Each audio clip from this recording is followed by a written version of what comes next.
everyone at welcome back po sa aking channel. It's me, Hey Eyes! Today, gagawa po tayo ng kakaibang pampalamig, guys. And this fruit is considered as the most exotic fruit in the whole wide world. Yes, talagang ang balat ito ay nanunusok sa sarap. Yes, I'm talking about durian!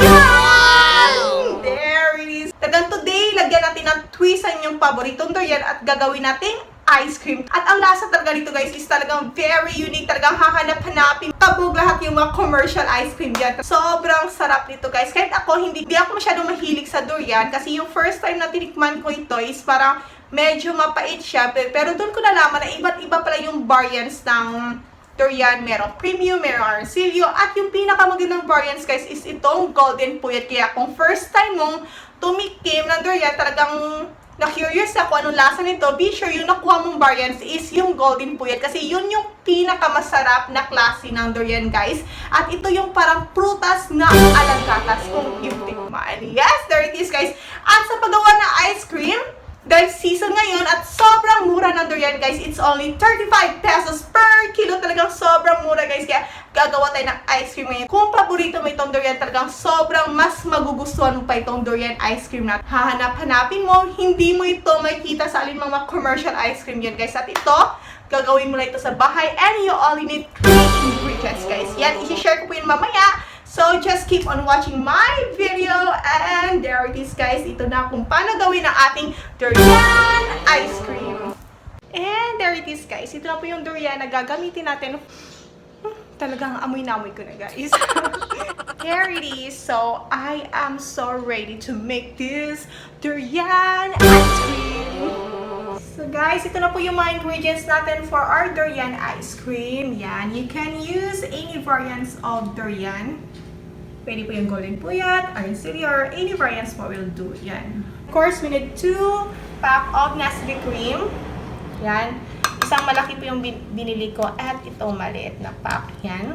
And of course, 1 condensada. And isang cheese. And if you want it more cheesy, guys, you can buy the bigger size of this one.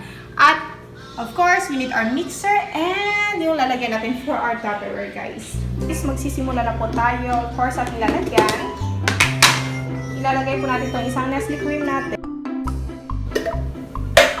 And yung isang pack natin.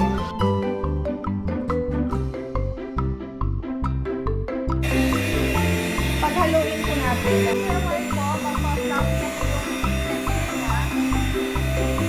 And here's our condensada, guys.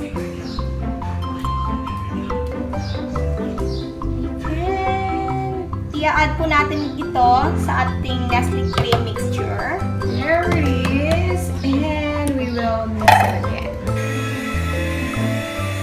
And so, we're done mixing. So, guys, after po na ating mixture is isi-set aside po muna natin ito at ilalagay na po natin itong ating durian. At samahan niyo po akong buksan ito, guys. Talaga, ayoko po matusok. Careful lang po tayo. Yan.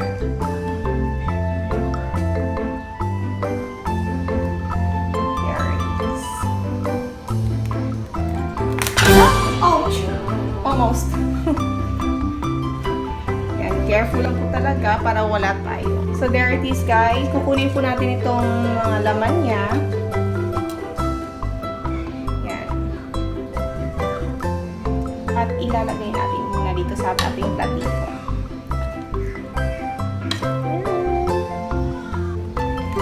May mga laman pa po dito sa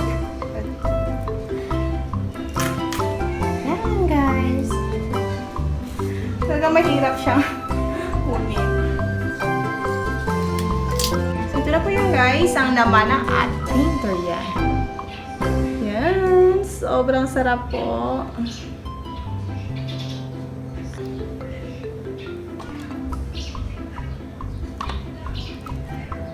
At ilalagay natin sa ating, there it is, guys. Yan. Ito na po yung ating durian na gagamitin natin for our ice cream. Set aside na muna natin to, guys. Yan. Tahin po natin to. Yan. Huwag po nating isali ang buto, okay? Yan. Ito pong malaman niya, ito lang po yung ilalagay natin dito sa ating mixture. Yan. Yes, baby? What is it? Oops, someone's calling. Wait, I will answer the call. So, there it is, guys. Ito pong mga... Yan, ilalagay po natin ito sa ating mixture. Huwag po nating ihalo ang buto ng durian. Set aside po natin yung buto. Durug-durug. Para siyang mas yan, para madali siyang i-mixer mamaya. Pag durog na yan, ilalagay natin dito sa ating mixture, guys. So, continuous lang po yan. Itong laman lang po yung ilalagay natin dito sa ating durian. Yan, hindi po tayo mahirapan, guys.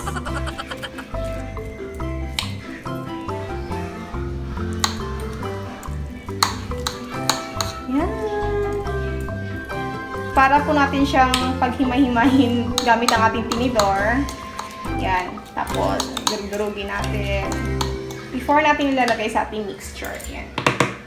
There it is. Sobrang dali lang po. At ang masarap po dito sa durian ice cream, guys. Kahit ayaw nyo po ang lasa ng durian, pag ginawa na po siyang ice cream, talagang magugustuhan nyo na po. Ewan ko kung bakit. Talagang hindi pa ako kumakain ng durian dati. Pero nung natikman ko na po yung ginawa na siyang ice cream, talagang simula nung naging paborito ko na po. At always na po akong gumagawa ng durian ice cream.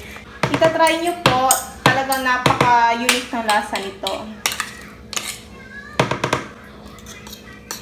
There it is. We're putting some more. Mas maraming durian, mas creamy siya. Parang gratas na sobrang creamy. Yan. Ito na pong mixture natin na nahaluan na natin ng durian.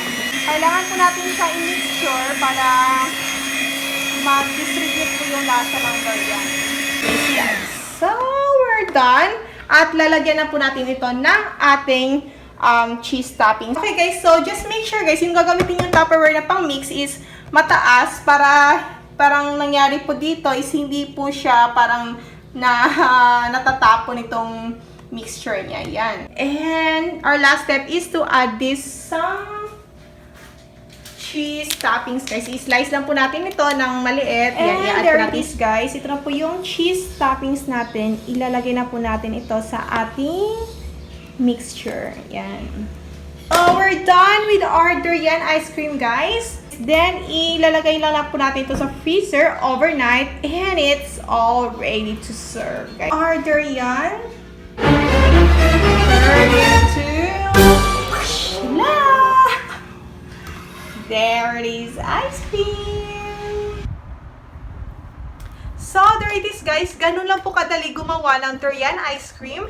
At sana po nagustuhan nyo po itong video natin ngayon. At sa mga hindi pa po nakasubscribe, I hope you click the subscribe button below. And again, my name is Ice, now signing off.